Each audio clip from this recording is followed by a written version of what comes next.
اعوذ بالله من الشیطان الرجیم بسم الله الرحمن الرحیم. یقینا چې په وشیرې دره کې تحصیلدار جمهوریت دره جبر کې غیر اعلانیه لوډ شیډینګ د کوم وخت نه جاری دی.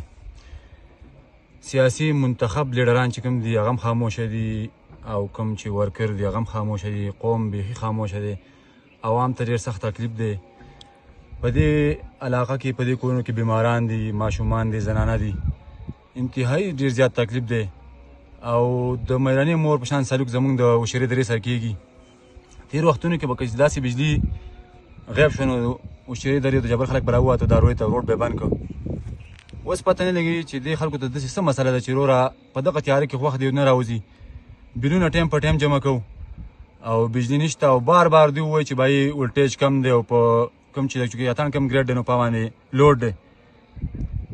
د وابډا د محکمې د وینا مطابق خو دا خبره چې خلک بیل نه ورکوي. نو زه وابډا والا ته یو درخواست کوم چې بیل خو داسې مسله ده چې دا بیل خو به ټول خلک داسې به نه چې ټول خلک به نه ورکوي. څه خلک به ورکوي او څه به نه ورکوي.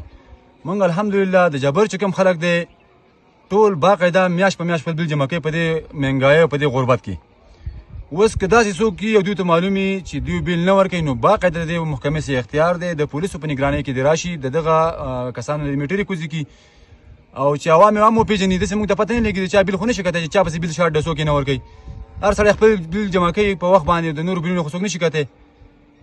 نو که داسې مسله وي چې حاکمه دوی ووایي چې باید دلته څوک بیلونه نه جمع کوي نو دوی ته اختیار شته را دې شي.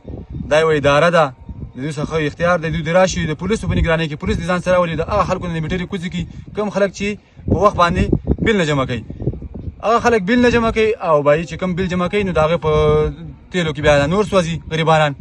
یو دا ګرمي او بل بجلي نشته او ټایم په ټایم باندې خلک بیلونه جمع کوي وخت په وخت باندې. د دې نه علاوه په دې کلي کې د سولر سیسټمونو خلکو کړي دي. نو داسې وخت ده چې روزګار هم په دې وطن کې نشته، مهنګایي هم ده.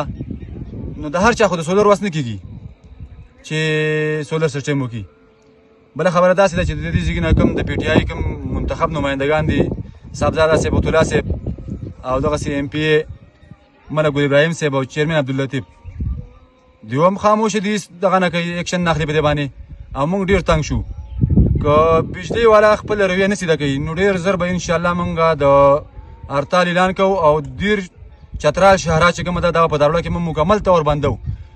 عوام له متحد کېده پکار دی چې ټول متحد شي او ټول راوځي په یو اواز راوځي او چې کوم خلک منتخب شوي دي دغو ته درخواست دی چې تاسو څه ناڅه د الله د رضا لپاره د الله نه ویرېږئ د عوام نمایندګي وکړئ په صحیح طریقه چې په تاسو باندې عوام اعتبار کړلی. که دغه نه وي نو وروره شاته شئ او استعفا ورکوي چې عوام په خپل خپل دغه وکړي د خپل حق تپوس وکړي. نو زما د خپل جبر وشیرې درې د ټول عوام نه دا مطالبه ده چې ډېر ژر به د دې غیر اعلانیه د دې ظالمانه لوډ شیډینګ به د احتجاج کال ورکوو او داروی ته وځو مکمل به دا روډ بندوو چې روډ نه بند شوی دوی نه قلاریږي. والسلام. ډېره شکریه، ډېره مننه.